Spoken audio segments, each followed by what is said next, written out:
আসসালামু আলাইকুম HSC ২৪ batch. আশা করি তোমরা সবাই অনেক বেশি ভালো রয়েছো। গতকালকে যে ডিসিশন এসেছে যে তোমাদের সামনে যে পরীক্ষাগুলো ছিল সেগুলো আর নেওয়া হবে না। তাই এক্ষেত্রে এই ডিসিশনের মাধ্যমে বলা যায় তোমরা কিন্তু এখন অ্যাডমিশন জার্নিতে পদার্পণ করেছো। এক্ষেত্রে তোমাদের অ্যাডমিশনে কোন বইগুলো পড়বে সেই নিয়ে মূলত আজকের এই ভিডিও। কারণ কোন বইগুলো পড়বে এ নিয়ে তোমাদের মধ্যে অনেক বেশি কনফিউশন থাকে। তাই এক্ষেত্রে এটি কোনো প্রমোশনাল কনটেন্ট নয়, বরং আমি আমার অ্যাডমিশন সিজনে যে বইগুলো পড়েছিলাম মূলত তাই তোমাদেরকে বলবো। প্রথমে আমাদের যে বিষয়টি জানা দরকার তা হলো, এটাকে আমি নীতিবাক্য হিসেবে উল্লেখ করেছি কেন আমি বলি। প্রথমত তোমার যারা আর্টসে রয়েছে, তোমরা যারা ঢাকা বিশ্ববিদ্যালয়ে পরীক্ষা দিবে, তোমাদের সাবজেক্ট থাকবে বাংলা, ইংরেজি আর জিকে।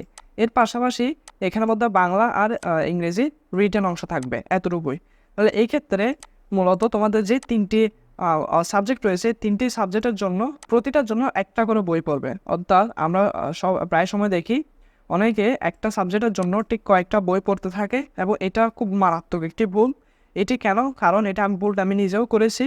কারণ তুমি যখন একটি সাবজেক্টের জন্য একাধিক বই পড়বে, তখন পরীক্ষার সময় তুমি রিভিশনের জন্য মূলত একটা রিভিশনের যে একটা সমস্যা হবে, তা কিন্তু তোমার প্রস্তুতিতে একটা বিরাট প্রভাব ফেলে। এই ক্ষেত্রে তুমি যদি একটা বই থেকে প্রিপারেশন নাও, তাহলে এই ক্ষেত্রে তোমার মধ্যে সেই কনফিডেন্সটা বাড়বে যে তুমি একটি বই ভালো করে শেষ করেছো, আবার একটি বই পড়েই তুমি পরীক্ষার হলে যাবে এবং এই বই থেকে কমন আসবে। এই মেন্টালিটি রাখলে আশা করি তোমার মূলত যেই কয়েকটি বই পড়ার যে প্রবণতা তা থাকবে না এবং এটি পড়ার দরকারও নেই।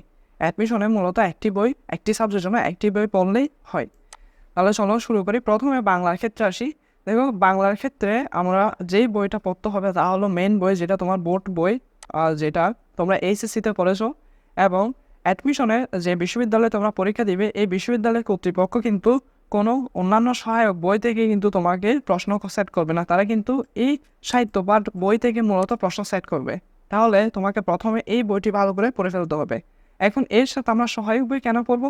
কারণ এটা পড়ার সময় অনেক গুরুত্বপূর্ণ তথ্য আমাদের চোখের নজরে থাকে না এবং এটি মূলত এই সহায়ক বইগুলোতে খুব সুন্দরভাবে নোট করা থাকে। আমরা যেমন নোট করা থাকি, মূলত এখানেও ঠিক তথ্যগুলো নোট করা থাকে, যার ফলে বিষয়গুলো বুঝতে এবং মূলত মুখস্থ করতে সহজ হয়। তাহলে এই ক্ষেত্রে আমরা প্রথমে সাহিত্য পাঠ এই বইটি ভালো পড়বো। এর পাশাপাশি যে সহায়ক বই রয়েছে তার মধ্যে আমি যে বইটা পড়েছিলাম তা হলো অভিযাত্রী, এবং এই বইটি আশা করি তোমাদের অনেক বেশি কাজ আসবে। কারণ এখানে অভিযাত্রীতে তোমাদের বাংলা প্রথম বছর, বাংলা দ্বিতীয় বছর নিয়ে বিস্তারিত আলোচনা করা হয়েছে এবং এটি কিনলে বাংলা দ্বিতীয় বছরের জন্য আর কোনো বই কিনতে হবে না এবং এটি থেকে বাংলা দ্বিতীয় বছর পড়লেই আশা করি ক্লিয়ার হয়ে যাবে।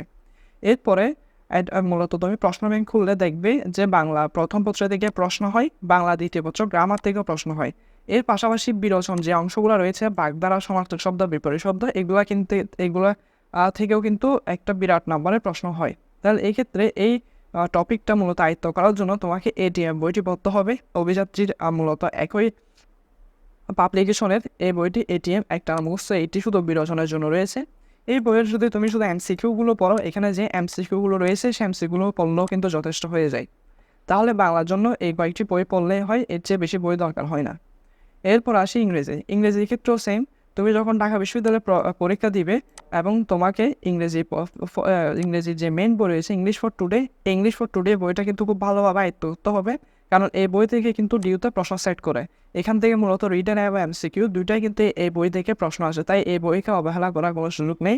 আবার যদি আমরা সহায়ক বইয়ের ক্ষেত্রে আসি, এক্ষেত্রে ইংরেজিতে প্রশ্ন কীরকম হয়, তোমার ইংরেজি প্রথম পত্র থেকে হয়, আবার প্রথম পত্রকে কেন্দ্র করেই কিন্তু আবার গ্রামাটিক্যাল যে প্রশ্নগুলো তা কিন্তু হয়ে থাকে ডিউর ক্ষেত্রে। আবার সিউর ক্ষেত্রে কিন্তু প্রথম পত্র থেকে তেমন আহামরি প্রশ্ন আসে না, বেশিরভাগ কিন্তু দ্বিতীয় পত্র এবং যে মুখস্থ পাঠ রয়েছে, ভোকাবুলারি এবং আদার যে টপিকগুলো রয়েছে সেখান থেকে আসে।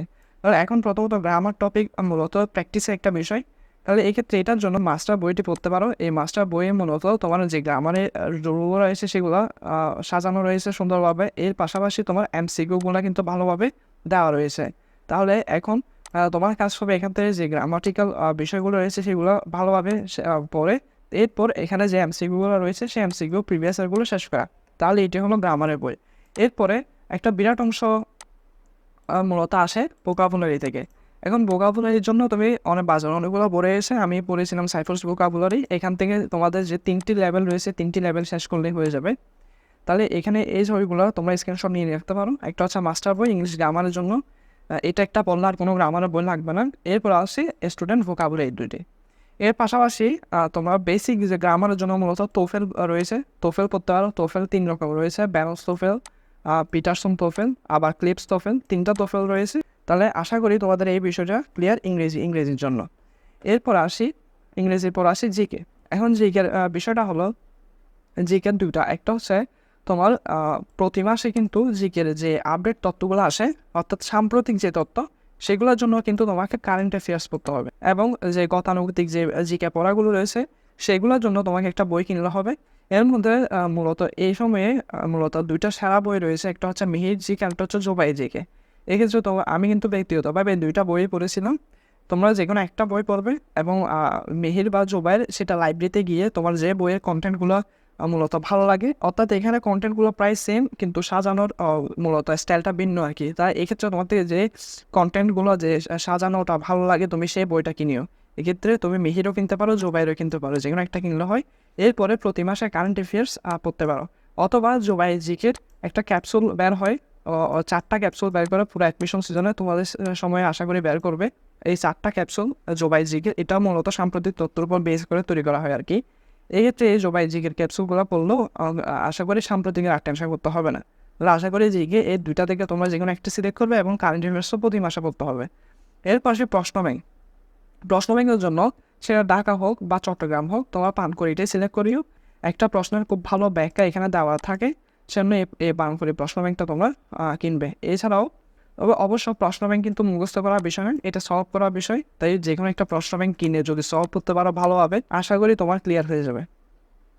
তাহলে এক্ষেত্রে এর বাইরে আর বই আশা করি লাগবে না। আমি এগুলো নিয়ে প্রিপারেশন নিয়েছিলাম, আশা করি তোমাদের আর কোনো ডাউট থাকবে না বই নিয়ে, এই আর কি। তাহলে এই ক্ষেত্রে আমাদের নেক্সট ভিডিও আসবে মূলত চট্টগ্রাম বিশ্ববিদ্যালয়ে ইংরেজি অংশ কীভাবে কভার করবে, এই অ্যাডমিশনের সম্পূর্ণ বিস্তারিত গাইডলাইন, এবং ঢাকা বিশ্ববিদ্যালয়ে ইংরেজি অংশ নিয়ে বিস্তারিত একটা গাইডলাইন থাকবে। তোমরা যারা আমাদের পেজে নতুন, পেজে ফলো দিয়ে রাখিও, যাতে তোমার আপডেট ভিডিওগুলো তোমার কাছে চলে আসে, এবং বন্ধুদের আমাদের পেজ সম্পর্কে জানিয়ে দিও। আশা করি তারাও উপকৃত হবে। ধন্যবাদ তোমাদের। আসসালামু আলাইকুম।